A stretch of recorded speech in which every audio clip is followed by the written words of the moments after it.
Dear students, आपके exam में अब टाइम कम बचा हुआ है, लेकिन हमारे हिसाब से अभी भी इतना टाइम है कि आप अंतिम बॉल में छक्के मारकर मैच जीत सकते हैं। आपने क्रिकेट के मैच कई बार ऐसे देखे होंगे जिसमें टीम ऑलमोस्ट हार चुकी होती है, लेकिन कोई बल्लेबाज आकर अंतिम बॉल में जब 5 रन बनाने हैं, छक्का मारकर मैच जिता देता है। तो आप इसी तरह से सिक्सर मारने वाले बन जाइए। कई बार स्प्रिंटर अंतिम समय के तेज दौड़ से अपनी रेस को जीत लेता है। हम ऐसे कई रोगी मरीज को जानते हैं जिनके बारे में डॉक्टर्स ने कह दिया था कि इनका बचना ऑलमोस्ट इम्पॉसिबल है, अब ये नहीं बचेंगे, लेकिन उन्होंने अपनी इच्छा शक्ति और डॉक्टरी सहयोग से बीमारी को मात दी और लंबी आयु जी रहे हैं। तो ऐसे बहुत सारे लोग हैं, ऐसे बहुत सारे मिसाल हैं जब ऑलमोस्ट कुछ भी नहीं लगता हुआ दिखता है, सब हाथ से निकल गया, लगता है कि कुछ नहीं बचा, मैच हार जाएंगे, रेस हार जाएंगे, जीवन हार जाएंगे, तब पासा पलटता है। आप भी पासा पलट सकते हैं अगर आपको लग रहा है कि आपने अच्छी पढ़ाई नहीं की है, काफी कुछ बचा हुआ है, तैयारी उतनी नहीं हो सकी है, अभी भी 8-9 दिन है, पासा पलट दीजिए, छक्के मारिए। मेरा तो यह मानना है कि साल भर कई बार हम उस तरह से नहीं पढ़ते जब अंतिम क्षणों की पढ़ाई में जंप लगाकर, बड़ी दौड़ लगाकर हम रिजल्ट में अपना रोल नंबर सुनिश्चित करते हैं। चलिए आज के टॉपिक्स को देखते हैं। आज 20 टॉपिक्स हैं अगेन, और ये सारे टॉपिक्स अगर आप करते जा रहे हैं तो आपका तो रिजल्ट होना ही होना है। 20 जीके के हैं और 20 करंट अफेयर्स में। चलिए सबसे पहले टॉपिक्स देखते हैं। उससे पहले बुक्स की, बहुत सारे लोग कहते हैं जो भी आपके पास जैसा भी गाइड बुक है, क्रॉन है, लुसेंट है, संकलन है या कोई और बुक है, कोई भी जीके के बुक जिसमें सारे सब्जेक्ट्स होते हैं और एक विविध सेक्शन, मिसलेनियस सेक्शन होता है, ऐसे बुक में, गाइड बुक में ये सारे टॉपिक्स मिल जाएंगे। पहला टॉपिक देखिए, अंग्रेजों के विरुद्ध विद्रोह है। सबसे पहला टॉपिक, ब्रिटिश काल में बहुत सारे विद्रोह हुए, जैसे खासी विद्रोह हुआ, अहोम विद्रोह हुआ, विजयनगरम विद्रोह हुआ, सन्यासी विद्रोह हुआ। तो ऐसे बहुत सारे आदिवासी विद्रोह या किसान विद्रोह या जनजातीय विद्रोह या सामान्य विद्रोह हुए। वो यहां पर आधुनिक भारतीय इतिहास में आपके बुक में, गाइड बुक में जो आधुनिक भारतीय इतिहास है, बॉक्स बनाकर अंग्रेजी ब्रिटिश कालीन विद्रोहों का संकलन दिया हुआ है। दूसरा टॉपिक देखिए, पर्यावरण से संबंधित अंतरराष्ट्रीय सम्मेलन है। ये अगर आपके पास क्रॉन है तो 502 नंबर, 502 नंबर पेज पे मिल जाएगा, जिसमें पर्यावरण वाले चैप्टर में, इन्वायरमेंट वाले टॉपिक में, साइंस एंड टेक्नोलॉजी में, इसमें बहुत सारे ऐसे पर्यावरणीय संधियां हुई है, सम्मेलन हुए हैं जो एग्जाम्स में आते हैं, जैसे पृथ्वी सम्मेलन या मॉन्ट्रियल प्रोटोकॉल। इस तरह के बहुत सारी अंतरराष्ट्रीय संधियां पर्यावरण से संबंधित, इसे आपको करना है। योजक कड़ी है, तीसरा नंबर पॉइंट है। कनेक्टिंग लिंक, जैसे वायरस को जीवित और मृत के बीच का कनेक्टिंग लिंक कहते हैं, उसी तरह से एकिडना को रेप्टाइल्स और मैमल्स के बीच का कनेक्टिंग लिंक माना जाता है, यानी दोनों ही समूहों के गुण इनमें पाए जाते हैं। उसके बाद देखिए, भूमध्य रेखा इक्वेटर पर पड़ने वाले देश हैं। विश्व के वैसे देश जो भूमध्य रेखा 0 डिग्री अक्षांश पर पड़ते हैं, जैसे ब्राजील हो गया, केन्या हो गया, कांगो हो गया। एशिया की बात करें तो इंडोनेशिया, मालदीव हो गया। ऐसे 11-12 देश हैं जो भूमध्य रेखा पर पड़ते हैं, इन्हें आपको जानना चाहिए। और वेरी इंपॉर्टेंट, इसी संदर्भ में कर्क रेखा और मकर रेखा पर पड़ने वाले देशों को भी आपको जानना चाहिए। ये नेट सर्च कीजिएगा, इंटरनेट पे मिल जाएगा। कर्क रेखा, ट्रॉपिक ऑफ कैंसर पर कौन से विश्व के देश पड़ते हैं। और साथ ही भारत कर्क रेखा के द्वारा 2 भागों में बिल्कुल इक्वली डिवाइड होता है। तो 8 ऐसे राज्य हैं जो कर्क रेखा से गुजरते हैं, गुजरात से लेकर त्रिपुरा के बीच। तो ये सब आपको जानना है। दूसरा पॉइंट है, जो नेक्स्ट पॉइंट है वो है 5वां पॉइंट, प्रकाश का अपवर्तन और वर्ण विक्षेपण। लाइट वाले सेक्शन में आपको मिल जाएगा, प्रकाश में, भौतिकी में। उसके बाद नाभिकीय संलयन और नाभिकीय विखंडन है, न्यूक्लियर फ्यूजन और न्यूक्लियर फिशन, यह भी भौतिकी में आपको मिल जाएगा। आधुनिक भौतिकी में लास्ट में नाभिकीय विखंडन और नाभिकीय संलयन या रेडियो सक्रियता, केमिस्ट्री और फिजिक्स दोनों ही जगह मिल जाता है। रेडियो सक्रियता के टॉपिक, उसमें भी आपको मिल जाएगा नाभिकीय संलयन और नाभिकीय विखंडन। उसके बाद बांग्लादेश से लगने वाली भारतीय राज्यों की सीमाओं को आपको जानना चाहिए।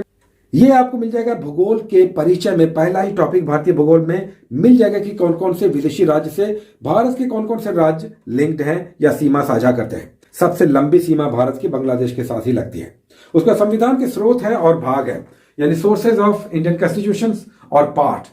पूरा संविधान 22 भागों में विभाजित है, जबकि बहुत सारे ऐसे तथ्य हैं जो हम लोगों ने सोर्स के रूप में विदेशों से प्रभावित होकर अपने संविधान में समाहित किए हैं। इसे जानना चाहिए, जैसे मूल अधिकार किस देश के संविधान से प्रभावित है या प्रस्तावना किस देश के संविधान से प्रभावित है, केंद्र राज्य संबंध, तो ये सब एग्जाम्स में आते हैं। और साथ ही भाग, जो 22 भाग हैं, सब नहीं करना है, 1, 2, 3, 4 कर लीजिए, 9 कर लीजिए जिसमें पंचायती राज है, उसके 15 कर लीजिए, 16 मत कीजिए, 17 18 कर लीजिए यानी निर्वाचन कर लीजिए, आपातकाल कर लीजिए, भाषाएं कर लीजिए, और 20 में संविधान संशोधन है। उसका 9 नंबर टॉपिक है 73वां और 74वां संविधान संशोधन, वेरी वेरी इंपॉर्टेंट, यानी पंचायती राज और शहरी स्थानीय निकायों पर आधारित 74वां संविधान संशोधन, जैसे नगर निगम, नगर पालिका, ये सब। तो 73वां और 74वां कर लीजिए।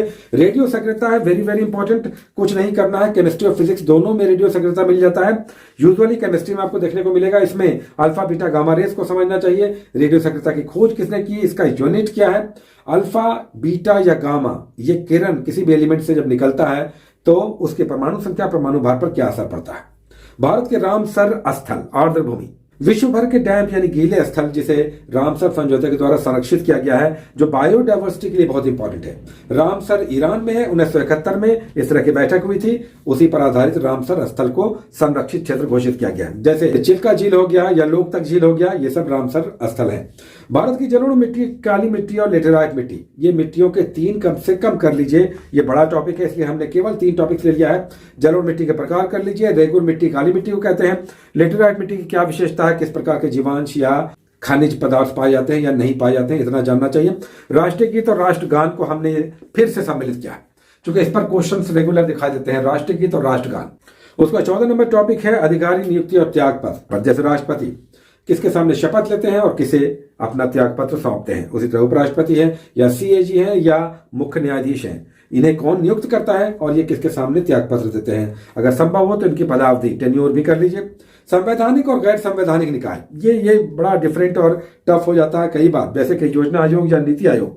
अब नीति आयोग है, योजना आयोग नहीं है, ये गैर संवैधानिक निकाय है। उसी तरह से पिछड़ा आयोग संवैधानिक निकाय है, जबकि मानव अधिकार आयोग गैर संवैधानिक निकाय है। ये आपको इंडियन पॉलिटी में केंद्र राज्य संबंध में बॉक्स बनाकर दिया हुआ है कि कौन कौन से आयोग या संस्थाएं संवैधानिक या गैर संवैधानिक है। उसके बाद आईएनए को हमने लिया है, यानी आजाद हिंद सरकार, सुभाष चंद्र बोस वाली आईएनए। कैप्टन मोहन सिंह ने आईएनए को संगठित किया, लेकिन आजाद हिंद सरकार का गठन या नेतृत्व किया सुभाष चंद्र बोस ने। तो यह समझना चाहिए कि कहां इसका संगठन हुआ, कौन नेतृत्व करता था और कहां इसकी सरकारें बनी, कौन कौन से इसके रेजिमेंट थे, इस पर भी प्रश्न आते हैं। उसका नेक्स्ट टॉपिक हम लोग कर रहे हैं संयुक्त राष्ट्र संघ, यूएनओ, यूनाइटेड नेशंस ऑर्गेनाइजेशन। किस तरह से विश्व भर के लीडर 1944 में इकट्ठा हुए अमेरिका में और संयुक्त राष्ट्र संघ की स्थापना हुई, इसका एग्जैक्ट डेट भी जानना चाहिए, इसका हेडक्वार्टर जानना चाहिए। नदी के किनारे भारतीय शहर, ये लास्ट में विविध सेक्शन में आपको मिल जाएगा, यूएनओ भी विविध सेक्शन में मिल जाएगा। नदी के किनारे भारतीय शहर, कई बार आ जाता है कि लखनऊ किस नदी के किनारे स्थित है। उसके बाद केमिस्ट्री का एक टॉपिक हमने संश्लिष्ट रेशे यानी सिंथेटिक फाइबर लिया, यानी रेयन है, नायलॉन है, ये सब सिंथेटिक फाइबर किसके बने हुए हैं। बहुलीकरण या अल्केन, अल्किन, अल्काइन वाले टॉपिक में वहीं पर आपको दिख जाएगा। और लास्ट में हमने बायोलॉजी का एक टॉपिक लिया है और फिर से रिपीट किया है, ब्लड ग्रुप। बी है, ए बी है, ओ है, किसमें एंटीजन, किसमें एंटीबॉडी पाया जाता है, नहीं पाया जाता है, सर्वाधिक संख्या वाले भारतीय किस ग्रुप से संबंधित है, ये सब आपको करना चाहिए। 20 टॉपिक्स आ गया है जीके जीएस का। चलिए करंट अफेयर्स को देखते हैं। करंट अफेयर्स में फिर हम कहेंगे कि अगर आपके पास स्पीडी है तो सबसे अच्छा, या प्लेटफॉर्म का है रुक्मिणी वाला करंट अफेयर्स वार्षिकांक बहुत अच्छा, या घटना चक्र है, या परीक्षा मंथन है, तब तो शानदार है। परीक्षा मंथन और स्पीडी को हम लगातार रेफर करते हैं, तो ये आपको करना चाहिए। अगर आपके पास ये दोनों हैं तो अधिकतर टॉपिक्स मिल जाएंगे। चलिए इसके टॉपिक्स देखते हैं। करंट अफेयर्स में आज के 20 टॉपिक्स शानदार है। BBC sports personality of the year, ये आप इंटरनेट पे सर्च कर सकते हैं, मैगजीन में भी दिया हुआ है। एनआईआरएफ, शिक्षा मंत्रालय उच्च शिक्षा संस्थानों की रैंकिंग जारी करता है। इस बार आईआईटी मद्रास को ओवरऑल रैंकिंग में टॉप पोजीशन दिया गया। भारत का पहला कार्बन कैप्चर प्लांट जमशेदपुर में स्थापित हुआ है। संयुक्त राष्ट्र सुरक्षा परिषद के 5 अस्थायी सदस्य अपॉइंट हुए हैं, इन 5 को आपको जानना चाहिए। उसका नेक्स्ट टॉपिक है पहली विश्व test cricket championship. Test cricket का कभी भी टूर्नामेंट या चैंपियनशिप नहीं हुआ, लेकिन पिछले 2 सालों के अंदर बहुत सारे मैच खेले गए और पॉइंट्स के आधार पर चैंपियंस की घोषणा की गई। न्यूजीलैंड इसका चैंपियन बना है। 2 साल ये चैंपियनशिप चला। और टेस्ट क्रिकेट का वनडे होता है, T20 होता है और टेस्ट होता है, यानी 5 दिनों के क्रिकेट का चैंपियन। 2 सालों तक ये चैंपियनशिप चला, न्यूजीलैंड इसका चैंपियन है। शंघाई सहयोग संगठन, ये इस बार ताजिकिस्तान की राजधानी दुशेंबा में इसकी शिखर बैठक हुई है। अब वर्चुअली होती है इस तरह की बैठक, लेकिन इसका बैठक का 2021 का एग्जाम में आ सकता है। जो बाइडेन और पुतिन के बीच शिखर बैठक, यानी बाइडेन के सरकार में आने के बाद पुतिन के साथ शिखर बैठक पहली जिनेवा में हुई। उसके क्रिप्टो करेंसी को मान्यता देने वाला पहला अल सल्वाडोर पहला देश है। नए सहकारिता मंत्रालय का गठन हुआ है। सहकारिता मंत्री कौन है, इसे आपको जानना चाहिए। लोअर अरुण जल विद्युत परियोजना नेपाल के साथ बन रही है। उसके बाद गांधी शांति पुरस्कार बहुत बहुत इंपॉर्टेंट है। 2019 और 2020 का दोनों एक साथ दिया गया है। 2019 के लिए यमन के दिवंगत सुल्तान काबूस को दिया गया, जबकि 2020 के लिए बांग्लादेश के राष्ट्रपिता शेख मुजीबुर रहमान को दिया गया। मई 2021 में 5 राज्य और यूनियन टेरिटरी में चुनाव हुए थे। ये कौन कौन से थे, इसे जानना चाहिए। म्यांमार में तख्ता पलट हुआ है, कू हुआ है, ये भी जानना चाहिए कि कौन आ गए हैं, क्या हुआ है। विश्व निवेश रिपोर्ट 2021 का आया, यह अंकटाड जारी करती है। सबसे ज्यादा निवेश यानी इन्वेस्टमेंट अमेरिका को आया है, भारत का 5वां पोजीशन है।